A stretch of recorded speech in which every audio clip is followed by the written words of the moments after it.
It was a very important day in the Pride Lands. All the animals that lived there came from far and wide to celebrate the birth of King Mufasa's son.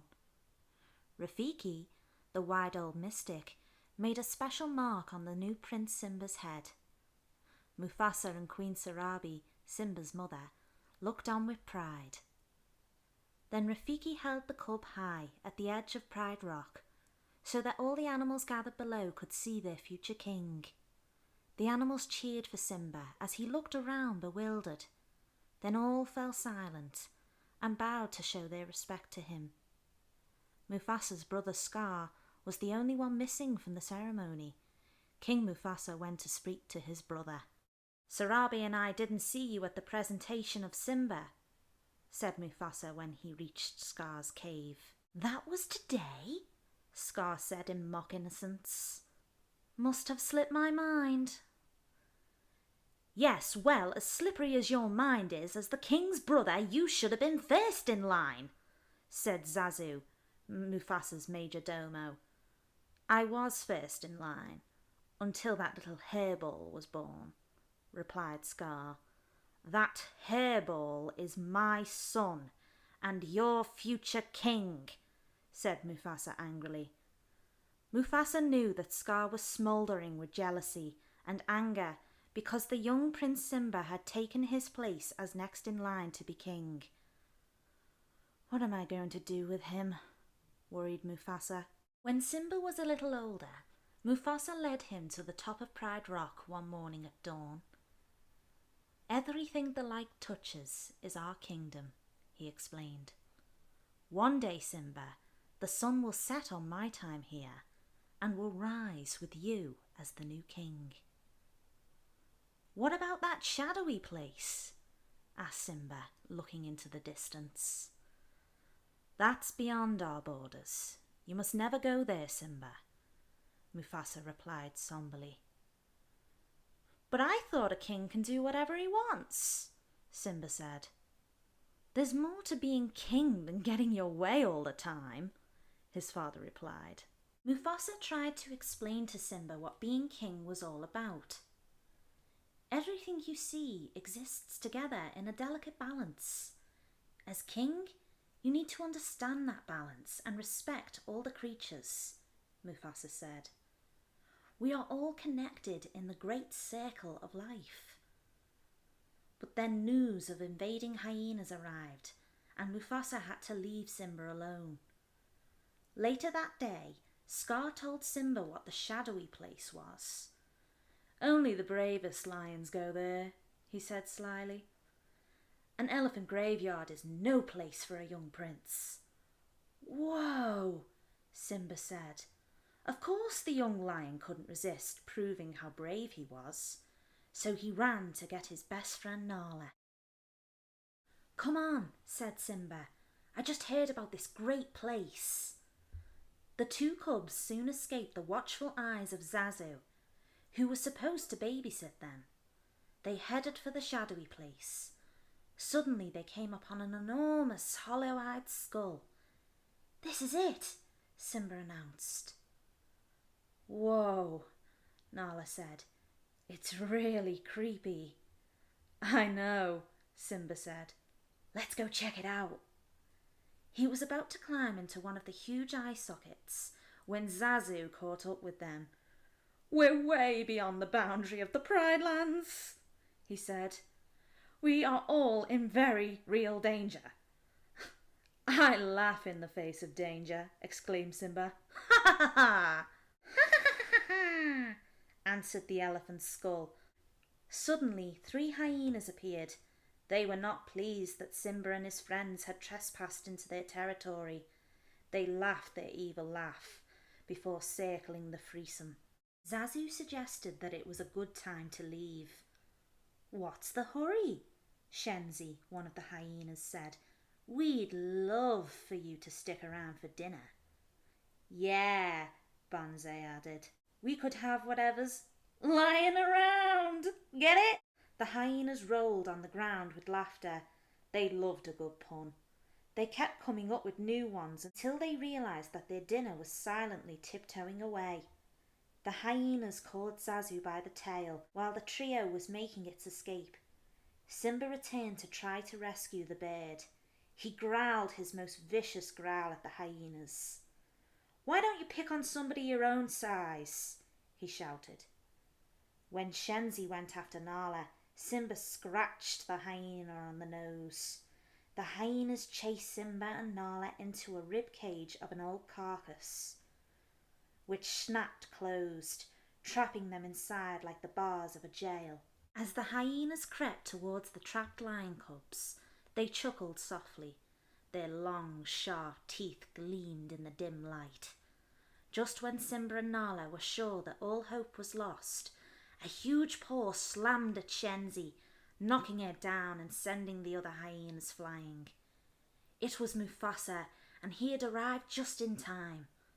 The hyenas were no match for him. "If you ever come near my son again," the Lion King roared. The beaten hyenas fled with their tails between their legs. "Zazu," Mufasa ordered, "take Nala home. I've got to teach my son a lesson." When they were alone, he continued, "Simba, I'm very disappointed in you." Simba tried to explain his behaviour. "I was just trying to be brave like you." "Simba, being brave doesn't mean that you go looking for trouble," Mufasa said. "But you're not scared of anything," Simba insisted. "I was today," his father said. "I thought I might lose you." The Lion King and his prince looked up at the stars. "The great kings of the past looked down on us from those stars," Mufasa said. "Those kings will always be there to guide you. And so will I." Mufasa didn't realise that his own brother Scar was plotting to harm him and his son in order to take the throne. The next day, Scar led Simba into a steep gorge, telling him that Mufasa had a surprise for him. He left his nephew there, then signalled to the hyenas, who started a stampede of wildebeests through the gorge.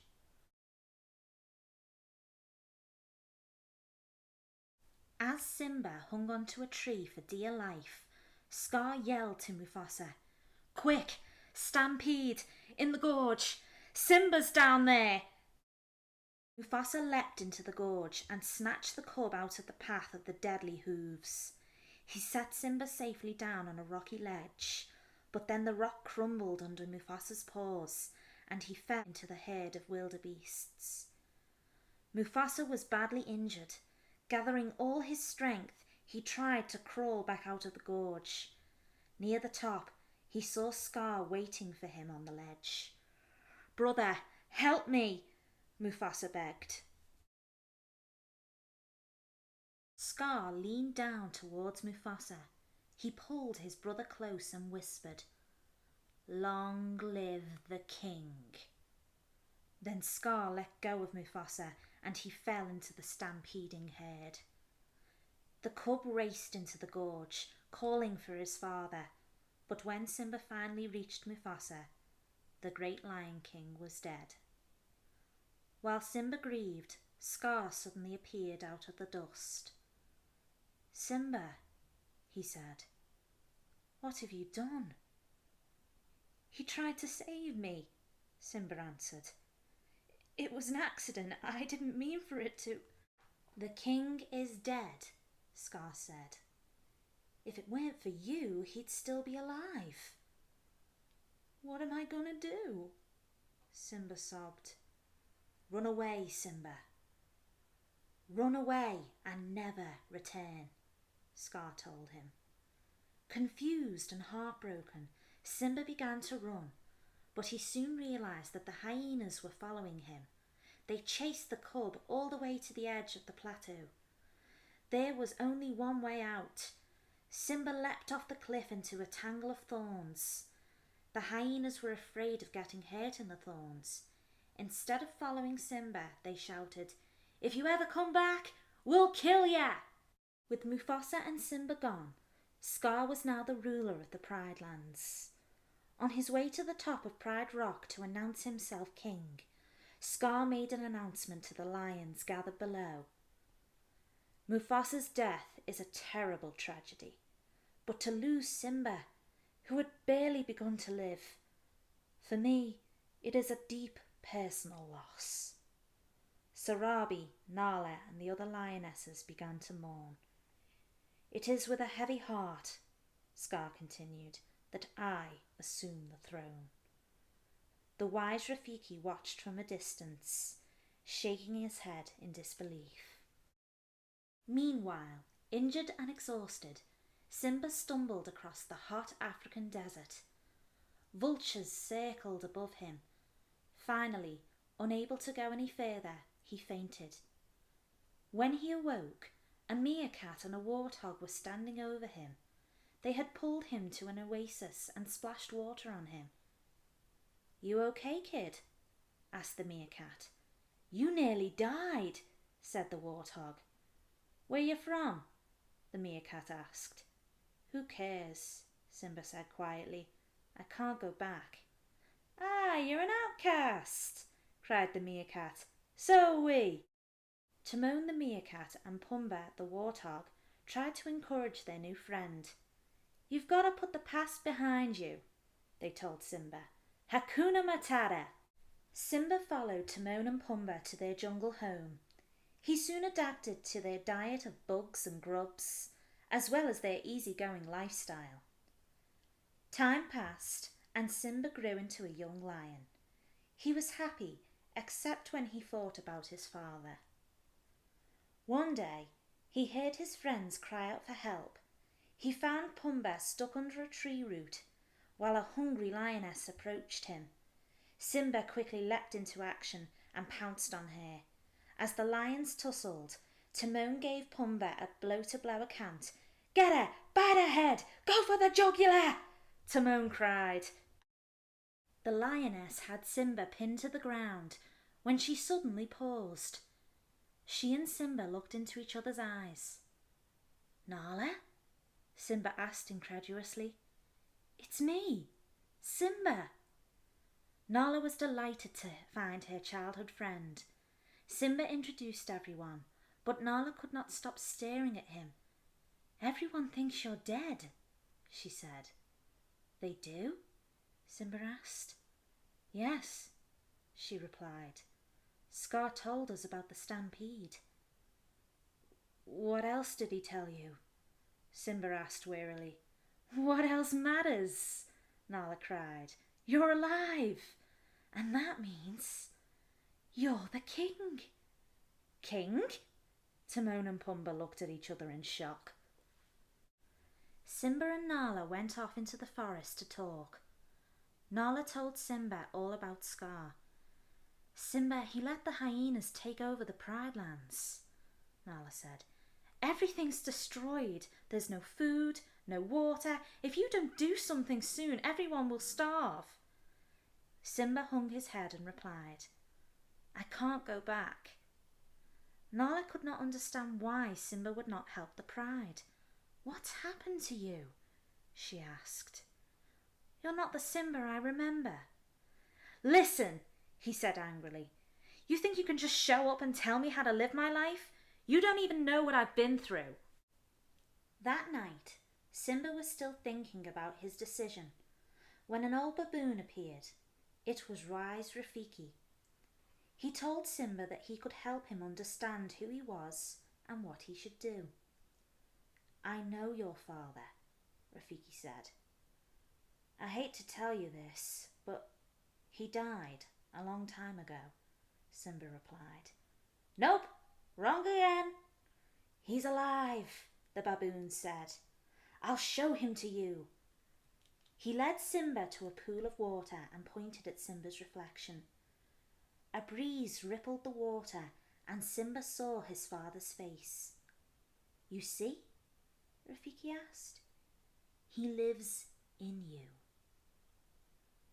Then Simba heard a familiar voice calling his name. He looked up at the stars and saw Mufasa's image. "You are more than what you have become," Mufasa said. You must take your place in the circle of life." "How can I go back?" Simba replied. "I'm not who I used to be." "Remember who you are. You are my son and the one true king." Mufasa's answer echoed in the still night. "Remember." Then his father's image disappeared, and Simba was all alone. Simba finally made up his mind to return home. As he crossed into his kingdom, he saw devastation everywhere. The great herds were gone. The grasslands were dead. Nala, Timon and Pumbaa soon caught up to Simba. When they saw some hyenas, Timon and Pumbaa distracted them while Simba and Nala headed for Pride Rock. Meanwhile, at Pride Rock, the hyenas complained to Scar that the lionesses had not brought them any food for days. "Scar, there is no food. The herds have moved on," Sarabi explained. Their only hope was to leave Pride Rock. "We're not going anywhere," Scar growled. "Then you have sentenced us to death," Sarabi replied. "So be it," Scar said. "I am the king. I can do whatever I want." "If you were half the king Mufasa was," Sarabi began, but the mere mention of Mufasa's name enraged Scar. As Scar roared at Sarabi, he looked up and saw a great lion outlined against a blaze of lightning. At first, Scar thought that he was seeing Mufasa's ghost, but Sarabi recognized his son. "Simba!" she cried. "Step down, Scar," Simba said. But Scar wasn't ready to give up. "If it weren't for you, Mufasa would still be alive. It's your fault he's dead," Scar said slyly. "Tell me it's not true," cried Sarabi. Scar and the hyenas quickly surrounded Simba. They forced him right off the edge of a cliff. Simba held on for dear life. Scar looked down at Simba. "Now this looks familiar," he sneered. "Where have I seen this before? Oh yes, this is just the way your father looked before he died. I killed Mufasa." Now that Simba finally knew the truth about his father's death, his anger gave him strength, and he leapt towards his uncle. Scar roared at the hyenas for help, but Simba had friends too. Nala and the other lionesses, as well as Timon and Pumbaa, attacked the hyenas. Scar took advantage of the confusion to sneak away. He didn't get far though, because Simba spotted his uncle at the edge of Pride Rock and cornered him. Scar begged for mercy. "It's the hyenas who are the real enemy," he said. "It was their fault. It was their idea." Little did Scar know that the hyenas overheard his betrayal. But Simba didn't believe his uncle. He repeated the advice Scar had given to him years before. "Run away, Scar, and never return," he commanded. Scar lunged at Simba. When Simba moved out of the way, Scar fell over the edge of the cliff. Simba could hear the sounds of hungry hyenas drifting up from the gorge, revealing his uncle's awful fate. As rain began to fall, Simba stood at the edge of Pride Rock and roared triumphantly. The lionesses roared back with joy. The rest of the hyenas fled and were never seen again. Soon, under the wise and brave Simba, the Pride Lands flourished. The herd returned to graze, the grasslands grew back, and food was plentiful again. Not long afterwards, the animals gathered once more to celebrate the birth of the king's cub. Simba and Nala watched proudly as Rafiki held their new cub high over Pride Rock. Simba remembered his father telling him, "A king's time as ruler rises and falls like the sun. One day the sun will set on my time here and rise with you as the new ruler." Simba would someday pass these words on to his own cub, and the circle of life would continue.